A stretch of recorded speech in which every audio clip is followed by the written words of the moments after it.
সবাই একটু খেয়াল করেন এখানে আমাদের মেকানিক্স এর পার্টে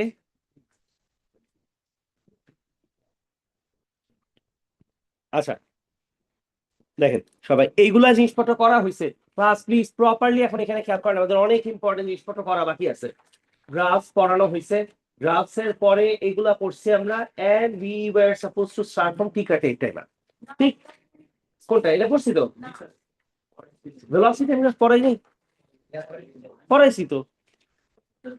রিমেম্বার তিনটা গ্রাফ, ভেলোসিটি, টাইম গ্রাফের gradients and area under the graph কি দেয়, পড়াইছি না এগুলা?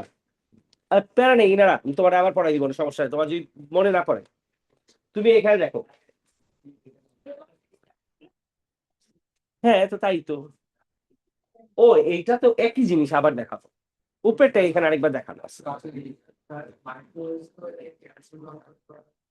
Microwaves, yes. আমি তোমাকে মার্কসিম দিব, মার্কসিমের সাথে মিলতে হয় অ্যান্সার। সরে দিই তো, নতুন বোর্ড দিছি তো। তো এর মধ্যে লিখতে পারবা তো তোমরা? হ্যাঁ এটার মধ্যে লিখার জন্যই তো দেওয়া হয়েছে এটা। মার্কার কোন? এখানে মার্কার রাখা আছে তোমার। না জাস্ট ওই বোর্ডটা সরাই দিয়ে এটা দেওয়া হয়েছে, এটা তো এটার মধ্যে লিখতে পারবা তো। মানে if you want to write that is, মানে নট রাইট লিখতেই হবে এমন না যে প্লিজ লিখো না, তুমি না লিখলেও হয়, সমস্যা নেই। হ্যাঁ it is a writing board. ওটা সরাই দিয়ে ক্লাসের বোর্ড এখানে একটা দেওয়া হচ্ছে, অফিস রুমটা দেওয়া হচ্ছে। না, না, এটা অনেক সব টেম্পার ক্লাস, এটা ভাঙা চেষ্টা ইনশাআল্লাহ। এটার মধ্যে পার্মানেন্ট মার্কার দিয়ে লেখা যায় না, that's the best part of it. এটার মধ্যে কিছু তুমি লিখতে যেটা লিখবা থাকবে, কোনো সমস্যা নেই, বাট বুঝতে সকলে চলে যাবে। অফিস রুমের একটা আছে, ওটা দেখো। ওইটা ইউ শুড সি দিস। ওইটা করছি অন্য কিছু স্টুডেন্টস এর জন্য, ঠিক আছে? ওটা দেখো না যে কোনো এক সময় গ্লাসের বোর্ড দাও সেই মার্কার দিয়ে লিখতে পারবা তুমি, মার্কারটা এখানে আছে, কই জানি দিচ্ছি। আচ্ছা দেখেন স্যার, সবাই একটু খেয়াল করেন তো। লাস্ট বেঞ্চ সবাই দিক দেখেন, ঠিক আছে? এখন কথা বলি না, ঠিক আছে?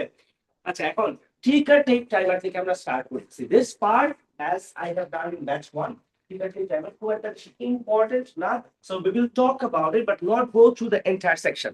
ইনশাআল্লাহ আমাদের এটা লাগবে না, ঠিক আছে? এখন দেখেন ট্রিগার টেক টাইমার বলতে আমরা কি বুঝি, what is a ticker tape timer? It looks like this. খেয়াল করেন সবাই একটু বোর্ডে, ঠিক আছে? A ticker tape timer looks like this, যেটার এখান থেকে একটা পিন বের হইছে, এন্ড মেশিনটা এই পর্যন্ত থাকবে, এখান থেকে একটা স্কচ টেপের মতো টেপ বের হবে, but it does not have any glue in it. বুঝেন? আমি আবার প্রথম থেকে বলতেছি, খেয়াল করে, ঠিক আছে? এটা আমি পড়াবো না, জাস্ট বুঝাই দিয়ে যাবো ইনশাআল্লাহ, এখানে এতটুকু এনাফ হবে। This machine is called the ticker tape. Ticker tape টাইমারের ভিতর থেকে একটা টেপ বের হবে। টেপ আমরা এটাকে নামে টেপ বলি, it is not like the scotch tape, it doesn't have any glue, just একটা কাগজের মতো বের হবে।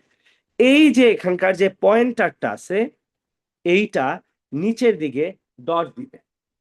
ডট কয়টা দিবে? Most of the times it places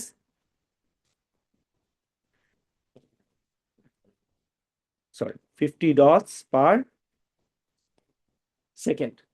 তার মানে এক সেকেন্ডে 50টা ডট দেয়। এক সেকেন্ডে যদি 50টা ডট দেয়, তো এই যে এখান থেকে যে টেপটা বের হইতেছে, এই টেপটা has been connected to a trolley. Now understand, ঠিক আছে? আচ্ছা যারা নন ক্যান্ডিডেটস একটু বললেন, নন ক্যান্ডিডেটসরা আস্তে আস্তে ব্যাচ সুইচ করেন, সুইচ করে মে ব্যাচে চলে যান, ঠিক আছে? আর এখানে পড়তে দিলে পড়ে, ঠিক আছে? ইফ ইউ ওয়ান্ট আমি বলে যাবো, মানে আমি চাচ্ছি যে এই ব্যাচটা শুধু ক্যান্ডিডেটস এরটা আলাদা হয়ে যায়, আর ক্যান্ডিডেটসরা সবাই যে কোনো একটা স্লটে ক্লাস করলে বেটার হয়, ঠিক আছে? কারণ এবারকার ক্যান্ডিডেটস রবিবারে ক্যান্ডিডেটস অনেকই কম, সো ক্যান্ডিডেটসরা এক স্লটে ক্লাস করলে বেটার হয়, তাহলে অন্য স্লটটা আমরা অফ করে দিব, একটা স্লট থাকবে। এটা এটা যদি হয় এটা, ঠিক আছে?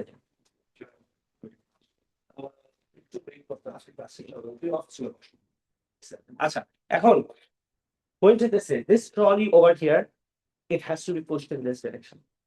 ট্রলি যখন পুশ করবে তখন এখান থেকে টেপটা বের হবে, তার মানে ট্রলি যদি আরো সামনে যায় তাহলে ভিতর থেকে আরো টেপ বের হবে।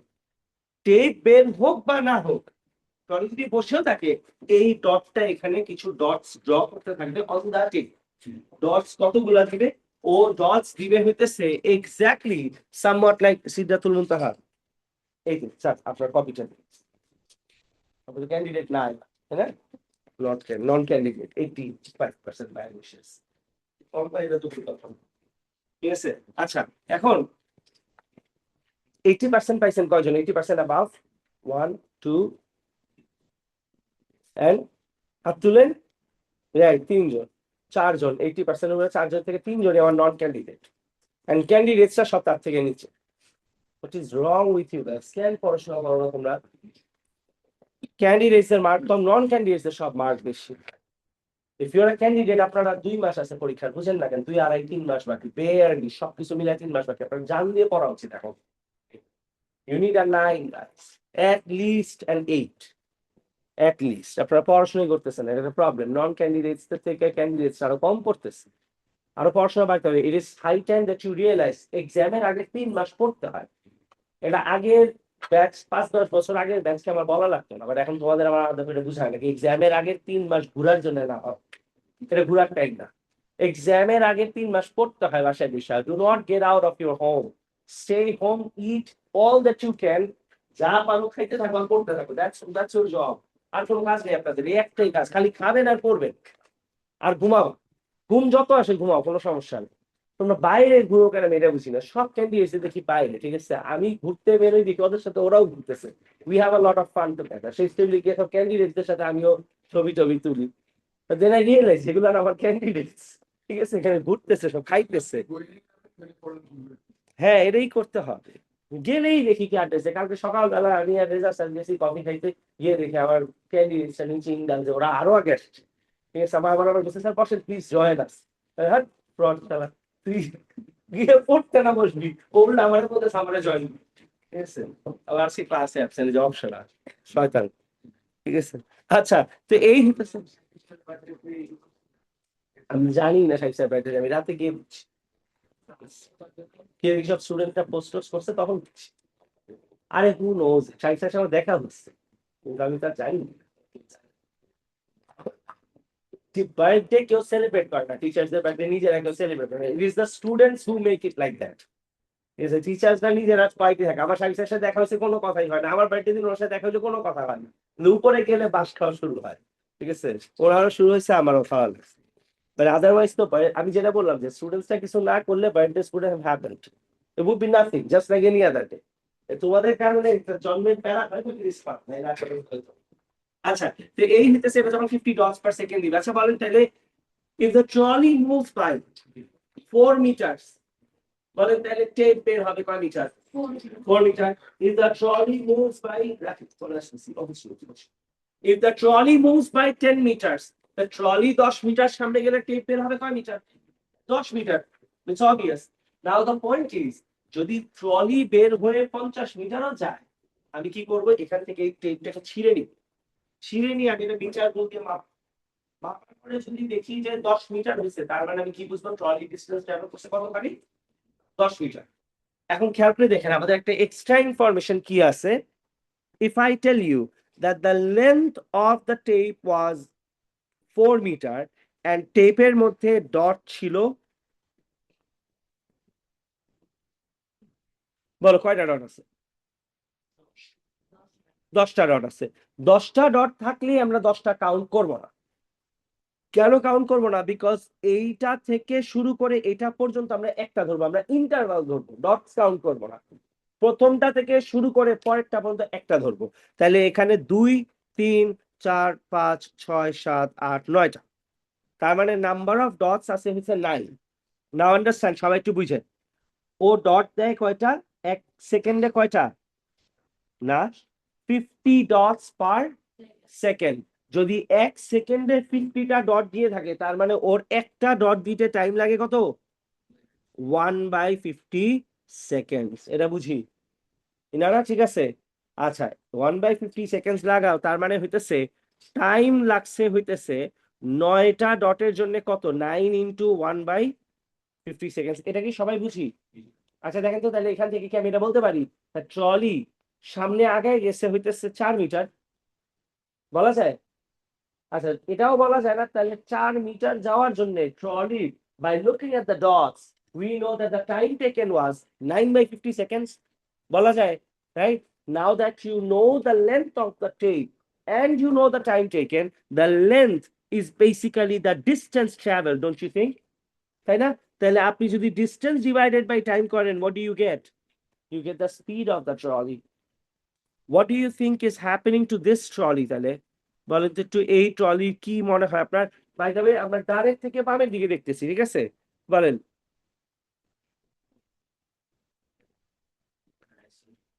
অ্যাক্সিলারেটিং না, বিকজ ট্রলির স্পিড বাড়তেছে দেখেই তো এক একটা ডটের মাঝখানে গ্যাপ কি হইতেছে, বাড়তেছে, রাইট?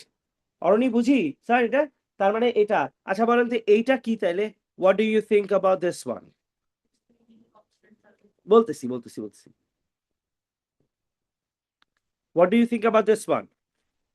টেপ এ আর টেপ বি এর মধ্যে এ তে কি হচ্ছে অ্যাক্সিলারেশন, বি তে কি হচ্ছে অ্যাক্সিলারেশন। বলতো কোনটা বেশি অ্যাক্সিলারেশন হচ্ছে? এ তে বেশি অ্যাক্সিলারেশন হচ্ছে, বিকজ এ তে the gaps are increasing at a faster rate, simple as that. আচ্ছা, now that you were asking ইনারা যে কনস্ট্যান্ট হইলে কি হবে, অবভিয়াসলি কনস্ট্যান্ট তো আরো সিম্পল, ইকুয়াল স্পেসেস থাকবে, তাই না? এরা হচ্ছে টেপ সি আর টেপ ডি তে ইনারা বলেন তো আমাকে,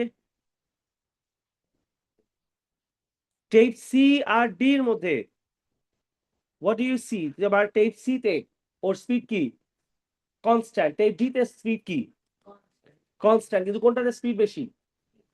কেমনে? ডি তে স্পিড বেশি না, বিকজ এক এক ডটের মাঝখানে গ্যাপ গুলো বড় বড় না, তার মানে কি ট্রলি আর জোরে মুভ করতেছিল, তাই না? রাইট? তার মানে হইতেছে আর টিকার টেপ ইজ সামথিং, খেয়াল করেন আমি বুঝতেছি। আচ্ছা, আর টিকার টেপ ইজ সামথিং যেটার মধ্যে by analyzing the length of the tape we can find out the distance, by looking at the number of dots in between we can try finding out the time taken. Now that you have the time taken, the length divided by the time taken will give you the speed of the trolley. বুঝি, simple as that. যদি acceleration হয় তুমি acceleration দেখেই বুঝতে পারবে, যখন দেখবা যে গ্যাপ গুলো বাড়তেছে তার মানে অ্যাক্সিলারেটিং, গ্যাপ গুলো কমতেছে তার মানে ডিসিলারেটিং। যদি তুমি ভালো মতো অ্যানালাইজ করো অ্যাক্সিলারেশনের রেটও বের করতে পারবা। এখানে একবার বের করবা স্পিড, এখানে একবার স্পিড বের করবা, V minus you by T করে অ্যাক্সিলারেশন বের করতে পারবে। 100% অ্যাকিউরেট না হলেও আসে পারবি, বুঝতেছি? ফর এক্সাম্পল এই জায়গাতে সবচেয়ে উপরেরটার স্পিড কি মনে হয় আপনার? কনস্ট্যান্ট। এইটা কি অ্যাক্সিলারেটিং, এটা কি অ্যাক্সিলারেটিং।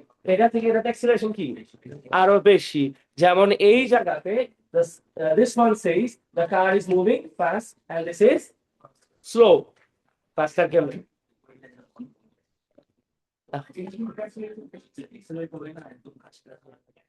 মানে উল্টা লিখছে কি, খুব ডাজেন্ট ম্যাটার, বলে দিচ্ছি আমি তোমাকে, বুঝছো তোমরা এর কথা? বেশি স্পিড বোঝাই যাচ্ছে যে এইটা is fast and this is slow, because এখানে gaps between the dots is larger আর এখানে আরো কম। আচ্ছা বলেন এবার নিচের তিনটা এক্সাম্পল, আমি পড়াচ্ছি না এগুলা, ঠিক আছে? পড়ানোর দরকার নেই, এক্সপ্লেন করা আছে। এখানে কি constant speed and this is accelerating and this is law of acceleration, তার মানে greater acceleration than the previous one. Anyways, that being said, আমরা তাহলে এই জিনিস আর পড়াচ্ছি না, ডিরেক্টলি কোর্সে মুভ করি। We are done with the first part of the mechanics, মানে first chapter, moving on to the second chapter which is forces, and this is way more important. বুঝছেন? আচ্ছা, এবার সবাই একটু খেয়াল করেন, শুনেন শুনেন। ফোর্সেস হচ্ছে সামথিং, এর এক্সাক্ট কোনো ডেফিনেশন নাই, but we have the simplest definition of all time, which is যদি কোনো কিছুকে আমরা ধাক্কা দিই অথবা টান দিই তাহলে এটা ফোর্স। ফোর্সের আরো কিছু ডেফিনেশন আছে। What is force? A force is something যেটা একটা জিনিসকে ধাক্কা দিতে পারে, ফোর্স দিয়ে আমরা একটা জিনিসকে সরাইতে পারি, ফোর্স দিয়ে আমরা একটা জিনিসকে অ্যাক্সিলারেট করাইতে পারি, ফোর্স দিয়ে আমরা একটা জিনিসকে ডিসিলারেট করাইতে পারি, ফোর্স দিয়ে আমরা অবজেক্টের ডিরেকশন চেঞ্জ করতে পারি, ঠিক আছে?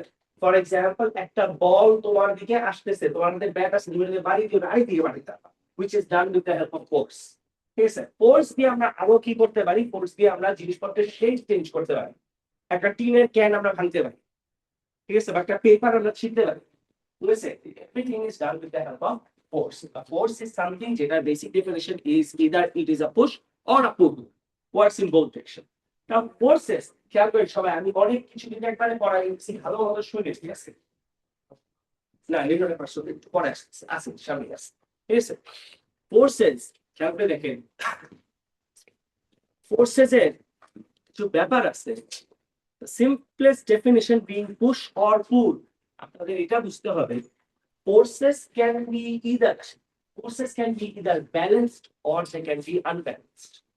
For example, আমি এখান থেকে ধাক্কা দিলাম ফোর্স অফ 100 নিউটন, রায়ান ধাক্কা দিল এদিক থেকে উল্টা দিকে 100 নিউটন, 100 cancel out হলো, it becomes no movement at all, or maybe stationary movement, no acceleration. Now that is when forces become balanced and we say that the object has come to equilibrium. ইকুইলিব্রিয়ামে আসা মানে হইতেছে ওর forces balance হয়ে গেছে। Forces push অথবা পুল ঠিক আছে, but forces balanced হইতে পারে আবার আনব্যালেন্সড হইতে পারে। এখান থেকে রায়হান ধাক্কা দিল 300 নিউটন দিয়ে, আমি 100 নিউটন দিয়ে দিলাম, result is 200 Newton, this relation, right? তখন আমরা কি বলি, the forces have become unbalanced. Unbalanced forces can cause changes in the speed, shape, or direction. When an object is made to accelerate, there has to be force applied to it. The unbalanced force acting on the object will make the object accelerate or decelerate. আচ্ছা, এইটা details আমরা পরে পড়তেছি, আগে আমরা continue করি এখানে পড়তে। কারণ এই লাইনটার meaning can be something very কি বলবো, আরেকটা বড় দুইটা টপিক বানানো করছি, উইল টক অ্যাবাউট লেটার। আপাতত এত ডিটেইলসে না যাই, এখন শুধু এটুকু শিখি ফোর্সেস কি, পুশ অর পুল। ফোর্সেস যদি দুই সাইড থেকে সমান হয়, ইট ক্যান বিকাম ব্যালেন্সড, আর যদি কম বেশি হয়, ইট ক্যান বিকাম আনব্যালেন্সড। যেমন আমরা মাটিতে দাঁড়ায় আছি, আমার ফোর্স আর মাটির ধাক্কা দুইটা ব্যালেন্স হয়ে গেছে। পানির মধ্যে আমরা দাঁড়াতে পারি না, বিকজ দুইটা ব্যালেন্স হয়, আর আমরা পানিতে ডুবে যাই, আনব্যালেন্সড ফোর্স, ডুবে যাই না, যাই না, ওর পানিতে হাঁটো চলে পড়ে যাও। কে বলছে ডুবি না? আমি ডুবি, আর কেউ ডুবুক না। তো এটা বুঝতে তোমার একটা ফোন লাগবে, ঠিক আছে? তাহলে আপনি এত কিছু বুঝে বুঝতে, তাহলে আমি সাঁতার পারি না, পারি না দেখি তো বলতেছি। আর সাঁতার পারা মানে it's something else, does not mean you are balancing it all the time. সাঁতার পারা মানে তুমি আলাদা ভাবে ফোর্স দিয়ে নিজেকে, you are making yourself float by pushing the water down. কিন্তু in fact you are right in a way, you are right in a way, because একটা পয়েন্টে গিয়ে তুমি ডুব পারো, তুমি যদি নাক মুখ বন্ধ করে, ঠিক আছে, ইউ ডোন্ট ব্রিথ, এন্ড তুমি পানির মধ্যে চুপচাপ দাঁড়ায় থাকার চেষ্টা করো, পানি তোমাকে ফ্লোট করবে। না না, সম্ভব, সম্ভব, ইট ইজ পসিবল। তুমি প্যানিক যদি না করো, তুমি যদি প্যানিক না করো, তোমাকে বলি তুমি ব্রিথ করবা, you take a lot of air in, lot বলতে লট লাইক লট লট, ঠিক আছে, নট, ঠিক আছে, তুমি জাস্ট ব্রিথ করো এন্ড দেন সিল ইট, আর ব্রিথ করার ট্রাই করো না। এবার তুমি you let yourself go into the water, তুমি দেখবা পানি তোমাকে ফ্লোট করা দিবে।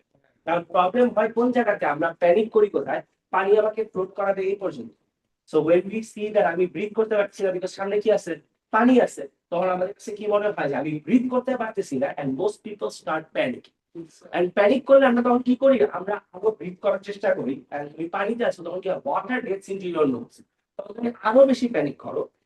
যে পানি যাচ্ছে, তখন তোমার বডি সবকিছু প্যানিক করা শুরু করে, তোমার লাংস থেকে শুরু করে হার্ট, এভরিথিং স্টার্টস প্যানিকিং, যে what is it, I am not getting oxygen.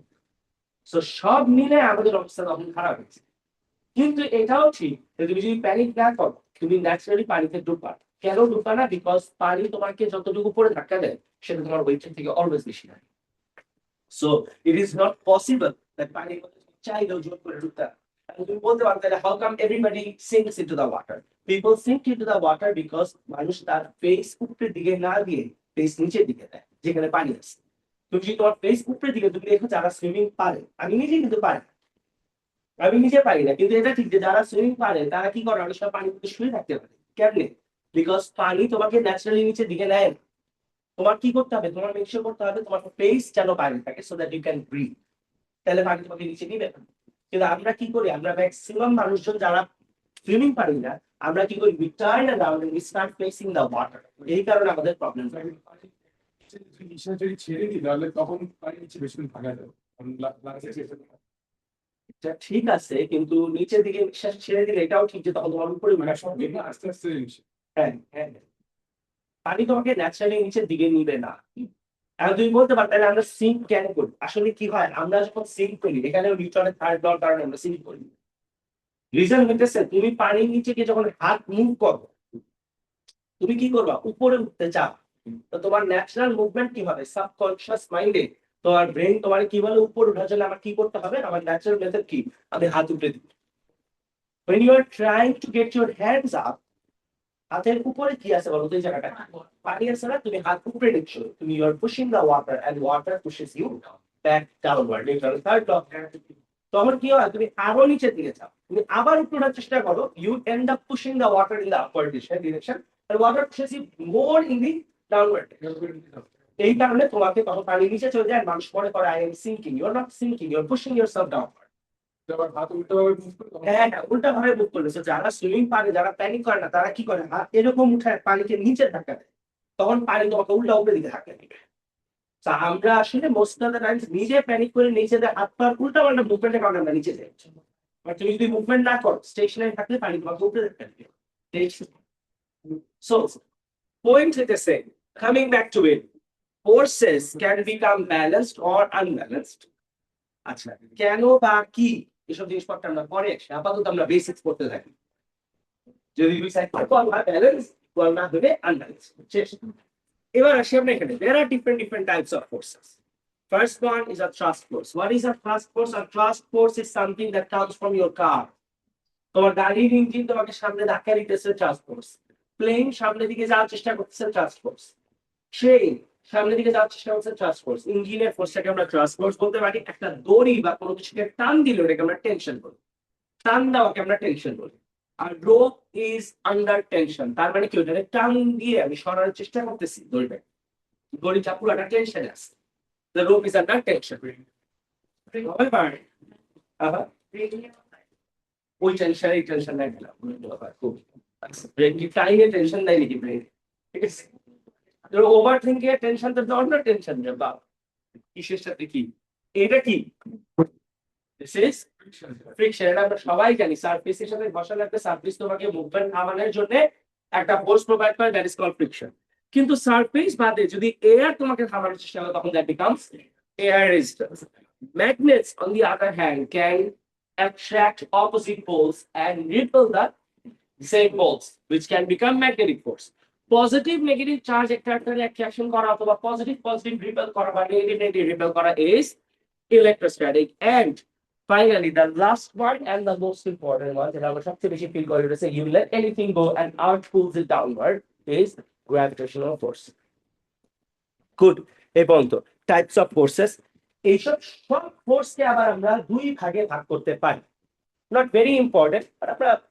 জানা থাকবে ফোর্সেস দুই রকম হয় একটা হচ্ছে কন্ট্যাক্ট ফোর্স একটা নন কন্ট্যাক্ট ফোর্স আর কন্ট্যাক্ট ফোর্স ইজ সামথিং যেটা তোমার পক্ষে কন্ট্যাক্টে না এসে ফিল করা সম্ভব ফর এক্সাম্পল তুমি বলতে পারো না দ্যাট রাস্তার মধ্যে অনেক ফ্রিকশন ছিল without going and stepping over the road I cannot tell you that এই টেবিলটা অনেক smooth without touching the table আমি এটা কেমনে বলতে পারবো একমাত্র যদি আমি এটাকে টাচ করি আমি তোমাকে কখনোই বলতে পারবো না দ্যাট এই জায়গাটা অনেক রাফ আমি কেমনে বললাম যে এজটা অনেক রাফ বিকজ এজটা আমার ধরতে হবে নাহলে আমি এটার স্মুথনেস আর রাফনেস কেমনে বুঝবো আগামী সেটা বুঝাবো এই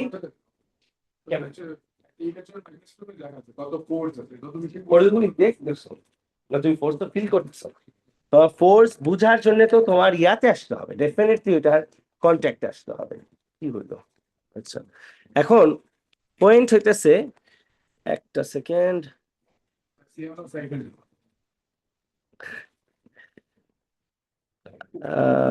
কি হইলো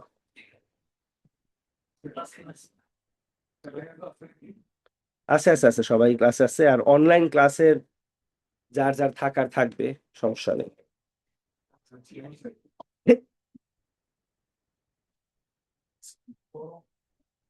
হ্যাঁ এখন তার মানে আরো কিছু ফোর্স আছে ফর এক্সাম্পল একটা দড়ি আন্ডার টেনশন আমি এখান থেকে একটা দড়ি এখানে এখানে টান দিলে উইল বি আন্ডার টেনশন তুমি দড়ি হাত দিয়ে ধরবা না টান দিবা না কিন্তু তুমি বলবা the rope is under tension that is never possible for something to be under tension you need to pull the object if I tell you that this sleeve has to be under tension আমার না ধরে জীবনে tension দেওয়া সম্ভব it has to be pulled to get it under tension otherwise সম্ভব না so এই টাইপের ফোর্স যেগুলা আমরা হাত দিয়ে না ধরলে আমরা এটা বুঝতে পারি না ওই টাইপের ফোর্সকে আমরা বলি this are all contact forces And now the point is, the non-contact forces কোনগুলো যেগুলোর জন্য কন্ট্যাক্টের সাথে দরকার নেই। For example, a north pole of a magnet does not come in contact with south pole in order to feel the attraction between them. They can be distance apart and they can still attract each other.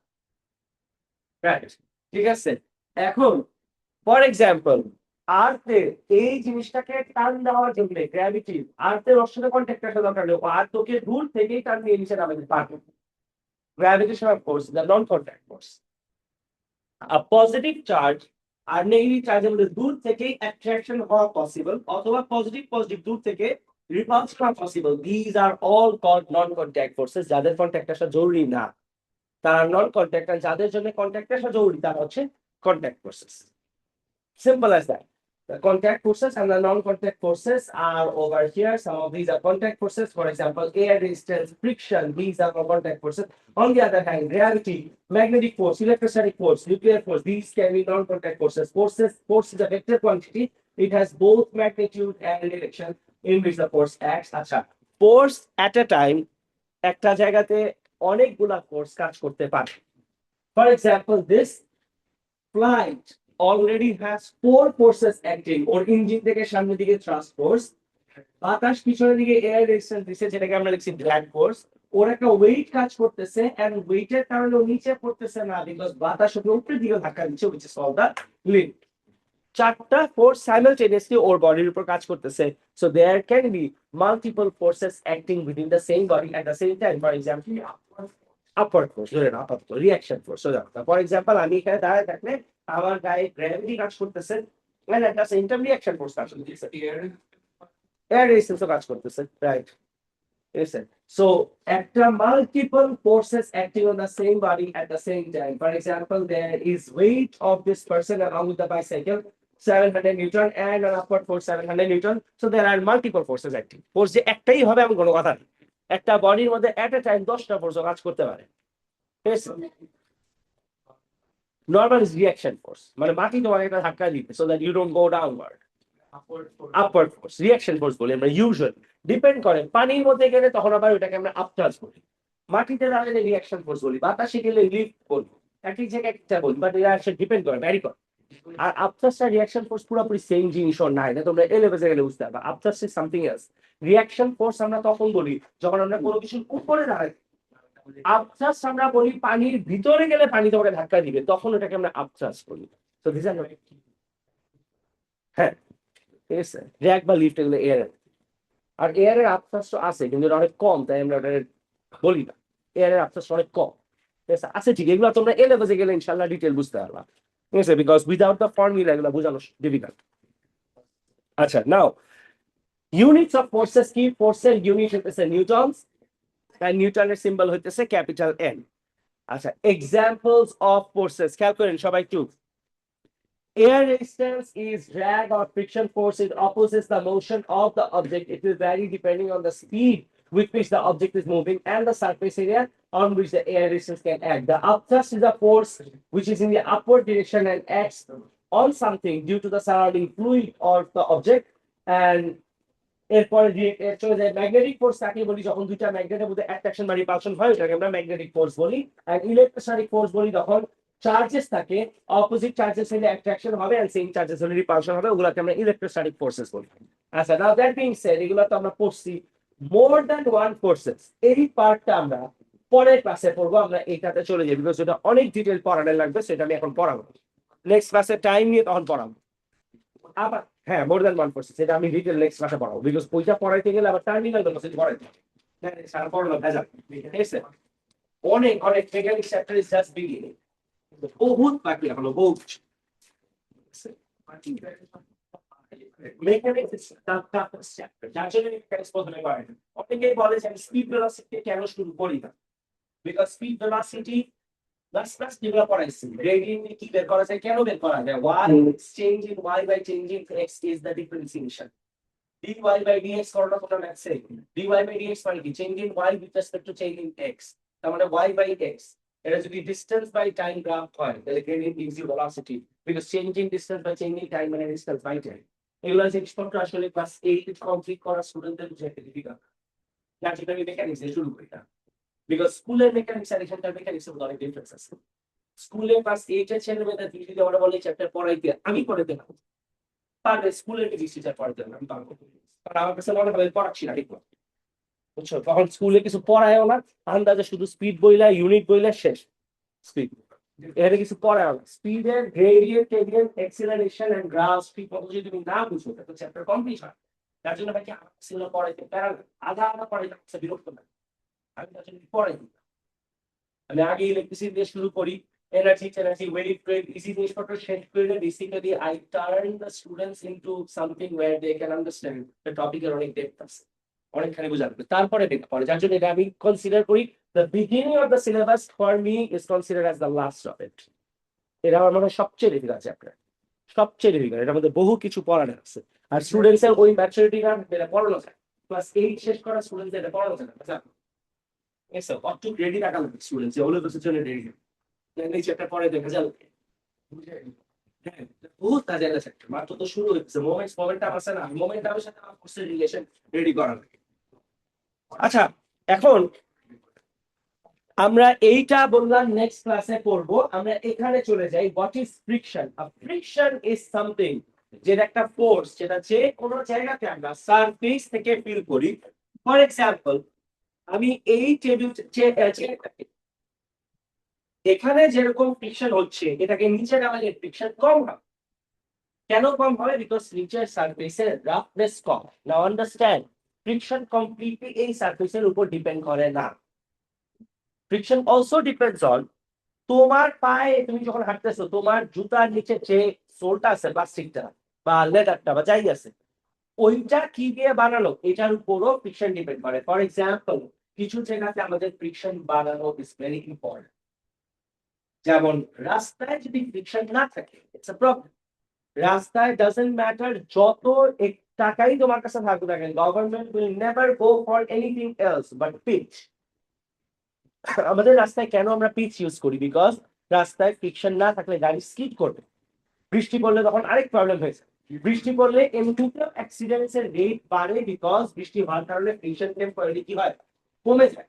So কমে যাওয়ার কারণে তোমার গাড়ির break কাজ কম করবে, and তোমার রাস্তায় friction কমে যাবে। So friction on a surface depends on two things, what the surface is made of and তুমি কি দিয়ে হাঁটতেছো এটার উপর ডিপেন্ড করে। সামটাইমস ফ্রিকশন কমে যেতে পারে বিকজ তোমার গাড়ির চাকা যদি ভালো না হয় তাহলে ফ্রিকশন কম হতে পারে। দ্যাট ইজ নট বিকজ রাস্তার অবস্থা খারাপ, দ্যাট ইজ বিকজ তোমার গাড়ির চাকার অবস্থা খারাপ হয়ে গেছে। ঠিক আছে, এখন আমরা কিছু জায়গাতে ফ্রিকশন বাড়াই, কিছু জায়গাতে ফ্রিকশন কমাই। ফর এক্সাম্পল, আমাদের বাসার ভিতরে আমরা টাইলস মিক্স করি বিকজ আমাদের ফ্রিকশন কমানো না, otherwise it's not going to feel good. তোমার কাছে every step that you keep on it তোমার কাছে খারাপ লাগবে, তোমার কাছে ভালো ভাবিস ইট ইজ ভেরি রাফ। তখন কি হবে, তুমি খালি পায়ে হাঁটলে তুমি দেখবা যে ওভার দ্য টাইম তোমার পায়ের নিচে স্কিন ওয়্যার হচ্ছে, হ্যাঁ খারাপ হয়ে যাবে। তখন একটা পয়েন্টে গিয়ে প্রবলেম হবে আর তোমার প্রচুর ডিকে হবে অনেকটা, যেটা তোমাকে পসিবল। বাট ওইটা যদি তুমি আবার রাস্তায় না, তাহলে আবার আরেক প্রবলেম পাবে, এত কম ফ্রিকশনে অ্যাক্সিডেন্ট হওয়ার চান্সেস বাড়বে। এই কারণে আমরা কিছু জায়গায় ফ্রিকশন বাড়াই, কিছু জায়গায় কমাই। ফর এক্সাম্পল, এখনকার টাইমে we have a different kind of a tiles for our home, and then there is another kind of tiles for your kitchen. কিচেনের মধ্যে অনেক সময় এমন একটা টাইলস ইউজ করে যেটা ফিলস লাইক স্টোন। দেখছো তো, একটু রাফ থাকে, স্টোনের মতো লাগে, কিন্তু এগুলো স্টোন না, আসলে কি টাইলস। একটু রাফ, একটু উঁচা নিচা থাকে, কিচেনের মধ্যে অনেক সময় সিঙ্কের পাশে ইউজ করে যাতে করে জিনিসপত্র স্লাইড না করে। আবার ওয়াশরুমের মধ্যে আমরা কি করি, একটা স্মুদার টাইলস ইউজ করি, কিন্তু তোমার বাসার পার্কিং লটের টাইলস কিন্তু আবার ডিফারেন্ট। আর ছাদের টাইলস কি আরেক রকম, এগুলো একটু রাফ দেওয়া হয় কেন, বিকজ ছাদের মধ্যে বৃষ্টি পড়লে যদি নর্মাল টাইলস দেয় দ্যাট মাইট বিকাম রিস্কি। ওই টাইলসের মধ্যে তুমি ইউ স্লিপ ওয়েট পড়ে টাইলসে পড়লে ব্যথাও বেশি পাওয়া যায়, বিকজ সেরামিক থাকার কারণে এগুলো ব্যথা বেশি লাগে। ঠিক আছে, সো ফ্রিকশন অনেক জায়গায় আমাদের জন্য অনেক বেশি ইম্পর্টেন্ট, এটা অ্যানালাইজ করা লাগে।